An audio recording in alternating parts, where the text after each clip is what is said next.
नमस्कार दोस्तों, स्वागत है पुनः सुपर होम्स के इस प्लेटफ़ॉर्म पे आपका। और उम्मीद है 15 अगस्त अच्छे से मनाया होगा आपने। क्वेश्चन पूछें आपसे? आप लोग ज़रा एक कॉमन सेंस वाली बात बताइएगा। इस बार आपने बिना गूगल किए आपने 76वाँ स्वतंत्रता दिवस मनाया है कि 77वाँ? ठीक है? आप कमेंट बॉक्स में बिना गूगल किए ईमानदारी से कमेंट बताइएगा कि आपने 76वाँ स्वतंत्रता दिवस मनाया है कि 77वाँ स्वतंत्रता दिवस मनाया है। ठीक? खूब फॉलो किया होगा आपने, खूब स्टेटस लगाए होंगे, खूब रीलें देखी होंगी आपने, लेकिन ये आंसर करिएगा। अगर आप बता ले रहे हैं, मतलब जो चीज़ आप पढ़ते हैं या जो चीज़ नॉलेज में लेते हैं अपने, वो सीरियसली लेते हैं। ठीक है? कमेंट बॉक्स में आंसर करिएगा इसका। और अपने अड़ोस-पड़ोस भी पूछिएगा लोगों से कि क्या उसका आंसर कर पा रहे हैं वो लोग। ठीक है? चलिए, तो चलिए, ठीक है?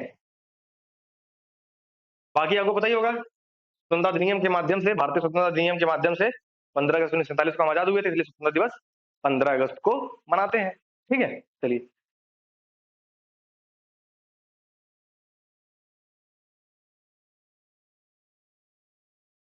चलिए। तो इसके पहले वाले सेशन में हमने क्या किया था? संघीय कार्यपालिका में विधायिका से जुड़े जितने प्रश्न थे, उतने कर लिए थे। अब उसके बचे हुए 20 क्वेश्चन हैं, ठीक है? 20 क्वेश्चन बचे हैं, ये चैप्टर खत्म हो जाएगा। तो छोटा-सा वीडियो रहेगा ये, तुरंत देख करके आगे बढ़ते हैं। इसके बाद हम लोग राज्य की कार्यपालिका वाला शुरू करेंगे चैप्टर, ठीक है? ज़्यादा क्वेश्चन नहीं है, ये क्वेश्चन वही है जो हम लोग पहले डिस्कस कर चुके हैं। एक आध क्वेश्चन जो है नए हैं, बाकी क्या हम रिवीजन करेंगे इसके माध्यम से, ठीक है? देखिए पहला क्वेश्चन ये भी कर रखा है आपने पहले से। राज्य में राज्यसभा में भारत का राष्ट्रपति कितने सदस्य मनोनीत करता है? कितने करता है? 12। अब 12 सुनते ही जिनके मन में लड्डू फूटा, क्या लड्डू फूटा? कितने क्षेत्रों से? कला, साहित्य, विज्ञान और भाई साहब आप हाँ, क्या है? बिल्कुल सही। क्या है? समाज सेवा, जिनसे सचिन तेंदुलकर जी बने हुए थे, ठीक है? नामित हुए थे। चलिए, इतना समझ में आ गया आपको? और ये 2 क्या है? 2 से 2 याद है ना? एंग्लो इंडियन नामित होते थे। कितने थे टोटल जब एंग्लो इंडियन नामित होते थे? यहाँ देखिए, यहाँ, हाँ। तब कितने होते थे? 552। अब कितने हो गए हैं? 104वां संविधान संशोधन जो किया गया है 2019 में, इससे क्या कर दिया गया है? इससे किया गया है इसको 2 एंग्लो इंडियन घटा दिया गया, 550 है। तो टोटल कैपेसिटी कितनी होगी? 550। अब जैसे ही ये कर रहे हैं आप, तुरंत गणपूर्ति वाला याद आना चाहिए कि 55 यानी 1/10वां भाग गणपूर्ति के लिए आवश्यक है। किसमें अनुच्छेद में बात की गई है? अनुच्छेद 100 में बात की गई है कि गणपूर्ति के लिए, किसी भी सदन के गणपूर्ति के लिए उस सदन की संख्या के 1/10वां भाग उपस्थित होना आवश्यक है। अच्छा, लोकसभा की 55 है, तो राज्यसभा की 25। क्यों? क्योंकि इसके सदन की कुल संख्या कितनी है? 250। वर्तमान में कितने हैं? 245। यहाँ वर्तमान में कितने हैं? 543। ध्यान रहेगा? चलिए, वेरी गुड।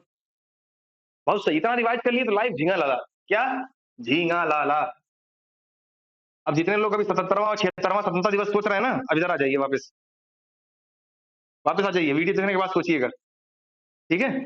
आता होगा तब तक आंसर कर दिया होगा आपने। अगर नहीं आता तो सोचिए कि चीज़ों को पढ़ते हैं आप, देखते हैं, तो किस तरह से देखते हैं आप, है ना? और चीज़ें क्लियर रहती नहीं है, स्टेटमेंट जारी हो जाता है ना? चलिए, अगला क्वेश्चन देखिए। 137 नंबर क्वेश्चन बोल रहा है, राष्ट्रीय सुरक्षा का दायित्व किनके ऊपर है? राष्ट्रीय सुरक्षा, अच्छा राष्ट्र का प्रमुख कौन है ये बताइए? राष्ट्र का प्रमुख कौन है? हम? आप? कौन है?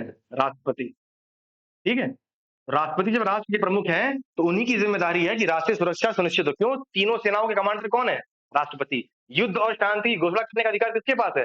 राष्ट्रपति के पास। तो आंसर क्या हो जाएगा अपना? राष्ट्रपति। A will be your right answer. ठीक है? चलिए,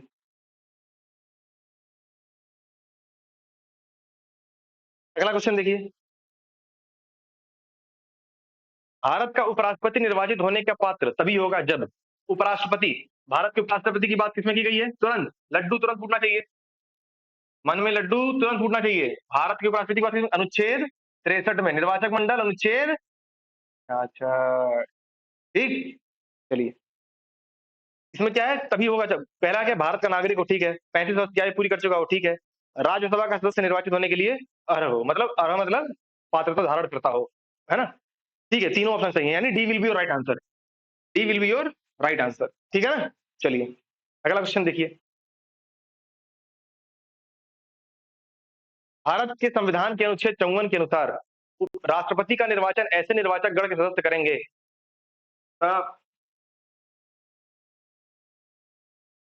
निर्वाचक गण की बात कितनी बार हुई है? लड्डू वाले साइड हो जाए, बिना लड्डू वाले। क्या हो गया भाई साहब? बात नहीं निर्वाचक गण की, पता है तो बोलिए ना। आवाज आ रही है, आप बोलिए। निर्वाचक मंडल में राष्ट्रपति के कौन कौन होते हैं? संसद के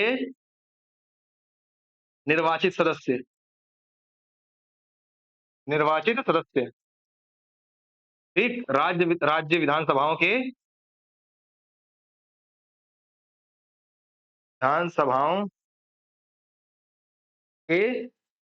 निर्वाचित सदस्य, ठीक? और दिल्ली व पुदुचेरी विधानसभा के निर्वाचित सदस्य, विधानसभा के निर्वाचित सदस्य,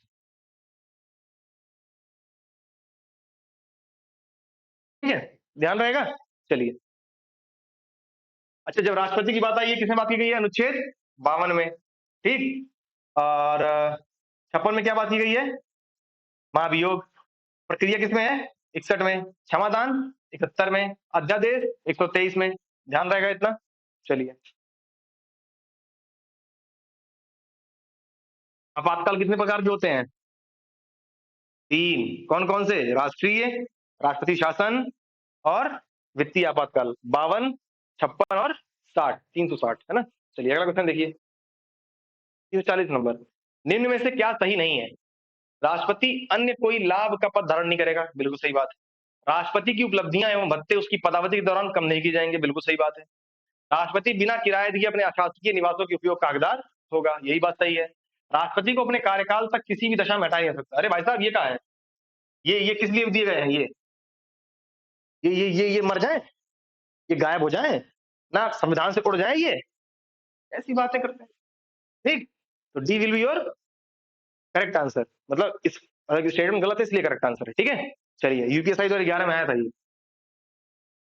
अब तक अगर आप रेगुलर फॉलो कर रहे हैं तो एक चीज समझ में आ गई होगी आपको कि चीजें जो प्रीवियस ईयर क्वेश्चन को अगर थोड़ा ऑप्शन से बात कर लिया जाए तो कुछ बचा नहीं है इसके अलावा, ठीक है। तो उसी विश्वास से आगे बढ़ते रहिए।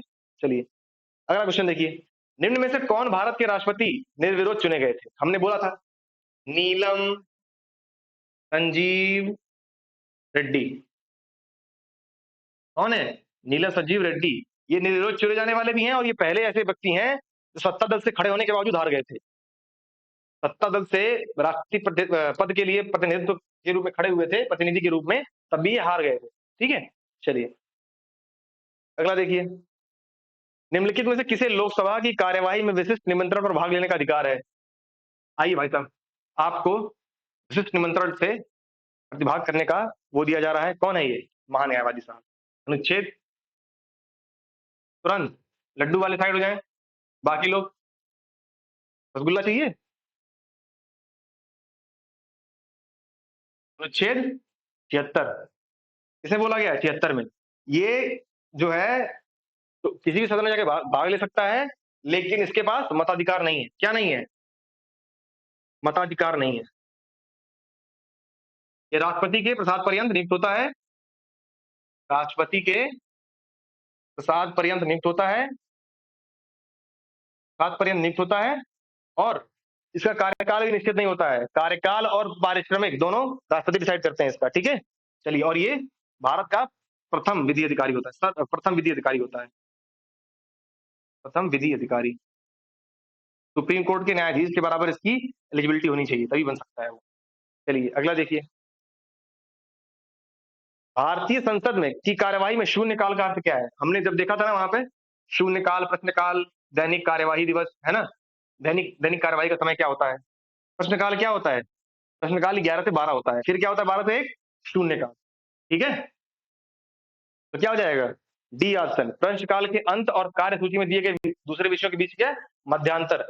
11 से 12 प्रश्नकाल, 12 से 1 वो शून्यकाल, ठीक है। फिर लंच ब्रेक, क्या दैनिक कार्यवाही वाला कार्य शुरू हो जाता है। तो क्या हो जाएगा आपका? D will be your right answer, ठीक है। चलिए, अगला क्वेश्चन देखिए, 344 नंबर। लोकसभा में सर्वाधिक प्रतिनिधि निम्नलिखित किस राज्य में है? अपना यूपी। क्यों? सबसे ज्यादा जनसंख्या है अपने यहाँ, तो यही होंगे भाई साहब। कितने हैं? 80 सीटें हैं लोकसभा में, ठीक है? चलिए। अच्छा, आप बताइएगा कि लेजिस्लेटिव असेंबली, स्टेट राज्य विधानसभा में कितनी सीटें हैं यूपी के? और विधान परिषद में कितनी सीटें हैं? स्टेट लेजिस्लेटिव काउंसिल में, विधान परिषद में और विधानसभा में कितनी सीटें हैं यूपी में? ठीक, दोनों बताइएगा। कल हम लोग डिस्कस करेंगे, कल वाले चैप्टर में हम लोग डिस्कस करेंगे। ठीक? चलिए, तब तक सोचिए, इसको विचार करिए। 345 नंबर क्या बोल रहा है? पहली बार लोकसभा को निम्नलिखित में से किस प्रधानमंत्री ने भंग किया था? अपनी कौन है? महान इंदिरा गांधी, इमरजेंसी वाली इंदिरा गांधी ने 1970 में लोकसभा को भंग कर दिया था। ठीक है? के राष्ट्रपति करता है, मतलब प्रधानमंत्री एक तरह से मंत्रिपरिषद का प्रधान है, ठीक है? तो वो रिकमेंड करेंगे, तो राष्ट्रपति के नाम से ही होगा, लेकिन कौन करता है? लोकसभा को भंग करने का अधिकार किसके पास है? राष्ट्रपति के पास। ये सवाल भी पूछा जा सकता है, लोकसभा को भंग करने का अधिकार किसके पास है? राष्ट्रपति के पास। ठीक है? चलिए, अगला देखिए। 346 नंबर, राज्यसभा के बारे में निम्नलिखित में से क्या सही नहीं है? राज्यसभा के बारे में निम्नलिखित में से क्या सही नहीं है? देखिए क्या है भाई, क्या सही नहीं है? राज्यसभा के नामित सदस्य राष्ट्रपति का चुनाव करते हैं। अच्छा, अच्छा, अच्छा, अच्छा। हम ही सीट दी, हम ही चुनाव करते हैं। अरे भाई साहब! अभी बोला ना हमने, अनुच्छेद 54 में क्या पढ़ा था? संसद के दोनों सदनों के निर्वाचित सदस्य, विधानसभा के राज्यों की विधानसभाओं के निर्वाचित सदस्य, दिल्ली, पुदुचेरी के विधानसभाओं के निर्वाचित सदस्य। हमने निर्वाचित शब्द इस्तेमाल किया है, ना कि मनोनीत शब्द इस्तेमाल किया है। मनोनीत शब्द नहीं, ठीक है?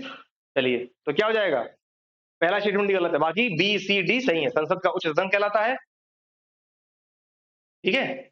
और ये वित्त विधेयक राज्यसभा में पहले प्रस्तुत नहीं होते हैं, लोकसभा में प्रस्तुत होते हैं।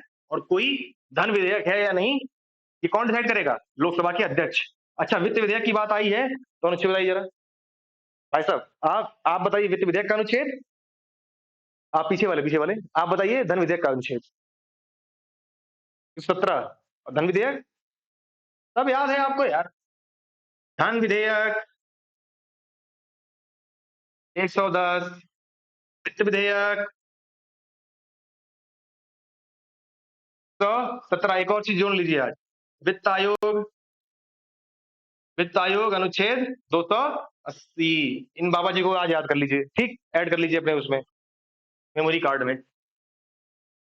मेमोरी कार्ड नहीं, चिप में याद कर लीजिए, अपनी चिप में। ठीक, चलिए अगला देखिए। 347, भारतीय सेना का सर्वोच्च कमांडर कौन होता है? मैं नहीं बताऊंगा, मैं नहीं बताऊंगा। चलिए अगला क्वेश्चन देखिए। भारतीय संविधान के अनुसार संसद में शामिल है, ये भी नहीं बताऊंगा, लेकिन बता देता हूं। लोकसभा, राज्यसभा और प्रेसिडेंट भाई साहब। ठीक, 29 संसद द्वारा किसने की गई है? अनुच्छेद 79 में, 80 में राज्यसभा, 81 में लोकसभा। चलिए चलिए चलिए, आगे बढ़िए। अच्छा, लोकसभा में एससी के लिए कितनी सीटें रिजर्व है? एससी के लिए कितनी सीटें रिजर्व है, बताइए जरा। 84, 47, ध्यान रहेगा। चलिए अगला देखिए। चल नहीं रहा है। कैबिनेट का नेता कौन होता है? कैबिनेट का नेता कौन होता है? मंत्रिपरिषद और मंत्रिमंडल में अंतर क्या है? मंत्रिपरिषद में जो एक तरह से मुख्य मुख्य मंत्री होते हैं ना, जिनके पास मुख्य मुख्य विभाग होते हैं, उनके समूह को बोल देते हैं मंत्रिमंडल। उनका भी प्रधान कौन होता है? प्रधानमंत्री होता है। मंत्रिपरिषद का भी प्रधान कौन होता है? अनुच्छेद 74 के तहत कौन होता है? अनुच्छेद 74 में क्या बोला गया है? 74 में क्या बोला गया है? राष्ट्रपति की सलाह के लिए एक मंत्रिपरिषद होगी, जिसका प्रधान कौन होगा? प्रधानमंत्री होगा, ठीक? और फिर 75 में क्या बोला गया है? प्रधानमंत्री की नियुक्ति राष्ट्रपति करेगा, फिर प्रधानमंत्री की सलाह पर अन्य मंत्रियों की नियुक्ति कौन करेगा? राष्ट्रपति करेगा, ठीक है? चलिए भाई साहब, आगे आइए। 350 नंबर, लास्ट क्वेश्चन। चलिए, भारतीय संविधान के किस अनुच्छेद में राष्ट्रपति का दोषारोपण का प्रावधान है? इसमें है अनुच्छेद 61। और यहाँ अगर 56 दिया होता ना, तो 56 मारते आप, ठीक? अगर यहाँ 61 दिया है, यहाँ 61 क्यों? क्योंकि 61 में प्रक्रिया की बात है, और महाभियोग की बात इसमें है 56 में, ठीक है? तो आपको क्या हो जाएगा? 61 will be your right answer. चलिए अगला देखिए, लास्ट क्वेश्चन। किसके द्वारा भारत के राष्ट्रपति को उसके पद से पदच्युत किया जा सकता है? किसके द्वारा भारत के राष्ट्रपति को? संसद द्वारा। संसद के द्वारा,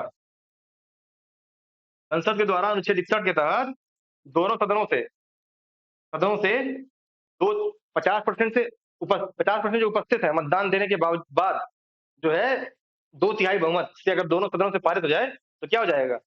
वो एक तरह से पदच्युत कर दिए जाएंगे अपने पद से। ठीक है, चलिए। और आधार क्या होता है? संविधान का उल्लंघन। संविधान का उल्लंघन।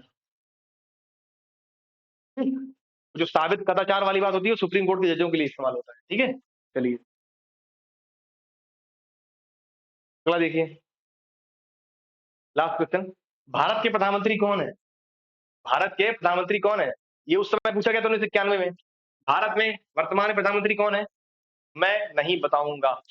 चलिए। तो 53 नंबर। निम्नलिखित भारतीय राज्यों में से किस राज्य में द्विसदनीय विधानमंडल नहीं है? अब मैं कुछ लोग सुन लीजिए, जो बोल रहा हूँ नहीं बताऊंगा, जो नए हैं वो समझ लीजिए। मैं ये इसलिए बोल रहा हूँ, प्रधानमंत्री तो पता ही है आपको आज के जमाने में कौन है। वर्तमान समय में नहीं पता तो आप फिर दुनिया नहीं जी रहे हैं। ठीक है।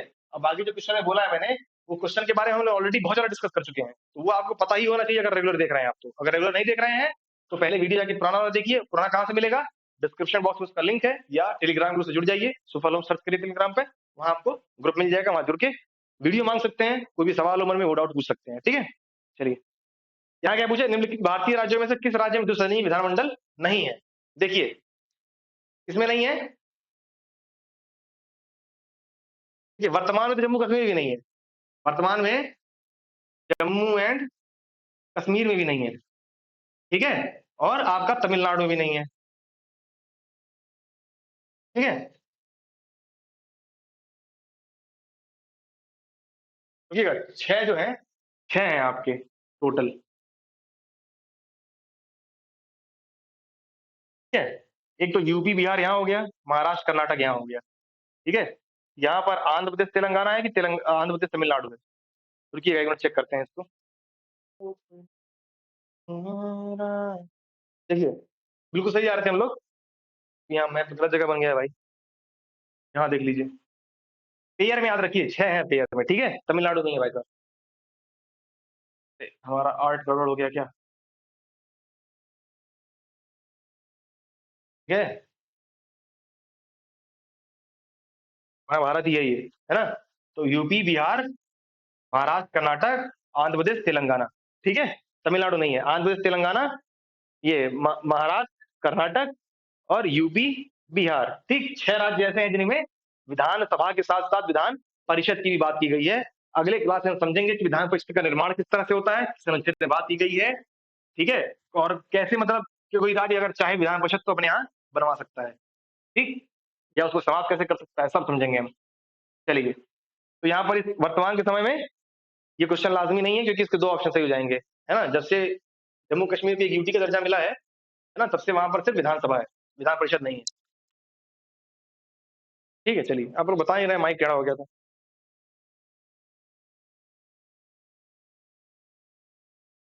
9 नंबर देखिए, लास्ट क्वेश्चन। एक सतर्कता के दृष्टिकोण से सरकारी संगठन के निर्माण कार्यों के तकनीकी लेखा परीक्षक कार्य कौन सौंपेगा? सरकारी संगठन की बात आ गई, कौन आ जाएंगे भाई साहब? कैग आते ही क्या हो जाएगा? अनुच्छेद 148 से लेकर 151 तक। नियुक्ति भाई राष्ट्रपति। कार्यकाल 6 या 65। राष्ट्र रिपोर्ट राष्ट्रपति को सौंपते हैं। ठीक है। पीएसयू या राज्य का भी लेखा परीक्षा कर सकते हैं। इन्हीं के रिपोर्ट के आधार पर प्राक्कलन समिति और लोक लेखा समिति वगैरह जो है इनका आकलन करती हैं। ध्यान रहेगा इतना। चलिए, बिल्कुल सही, है ना? चलिए, इनकी जो पदच्युत होती है, पद मतलब अगर इनको पद से हटाया जाना है, तो जिस तरीके से सुप्रीम कोर्ट के न्यायाधीश को हटाया जाता है, उसी तरह से इनको भी हटाया जाएगा। ठीक, चलिए, बहुत बार आए हैं ये आज इस चैप्टर में। अगला लास्ट क्वेश्चन, सीरियसली वाला लास्ट क्वेश्चन, है ना? की कसम खा रहे हैं, लास्ट क्वेश्चन है। कार्यकरण नियम के अनुसार हस्ताक्षर और संपुष्टि से पहले सभी अंतर्राष्ट्रीय समझौतों और संधियों सिवाय उनके जिन्हें विनिश्चित रूप से छूट प्राप्त है को किसकी आवश्यकता होती है? मंत्रिमंडल के अनुमोदन की आवश्यकता होती है। किसकी होती है आवश्यकता? मंत्रिमंडल के अनुमोदन की। भाई किसी चीज को लागू करना है, अगर आप मंत्रिमंडल का अनुमोदन नहीं लेंगे तो वो लागू कैसे हो जाएगा? असल में तो वास्तविक कार्यपालिका कौन है? मंत्रिपरिषद ही तो है। वास्तविक कार्यपालिका प्रधानमंत्री है। ठीक है। चलिए, वास्तविक प्रमुख और कार्यपालिका ये सब कुछ निर्धारण करना है उसको। चलिए, तो कल का जो चैप्टर शुरू करेंगे हम लोग, उसमें भी कुछ इस संघ से जुड़े हुए कुछ क्वेश्चन है, लेकिन कोई बात नहीं, उसको भी कवर कर लेंगे, है ना? कैटेगराइज़ेशन में थोड़ा मिस्टेक हो गया है, ठीक है? तो उसको भी कवर करेंगे हम और बाकी कमेंट बॉक्स में बताइएगा आप लोग कि जो हमने शुरुआत में कोई प्रश्न पूछा था, उसका आंसर क्या होगा और फीडबैक दीजिए कि किस तरह से और बेहतर किया जा सकता है चीज़ों को, है ना? बाकी मज़ा आ रहा होगा आपको, चीज़ें याद हो रही होंगी, नहीं याद हो रही तभी बताइए, याद हो रही है तभी बताइए कमेंट बॉक्स में, ठीक है? आपका फीडबैक बहुत मायने रखता है हम लोगों के लिए, ठीक है? जैसे कस्टमर केयर बोलते हैं ना कि आपका फीडबैक बहुत ही महत्वपूर्ण रहता है हमारे लिए, ऐसा कुछ बोलते हैं, इसी तरह से, ठीक है? चलिए, तो मिलते हैं नेक्स्ट वीडियो में कल राज्य की कार्यपालिका विधायिका के साथ, तब तक के लिए धन्यवाद, जय हिंद।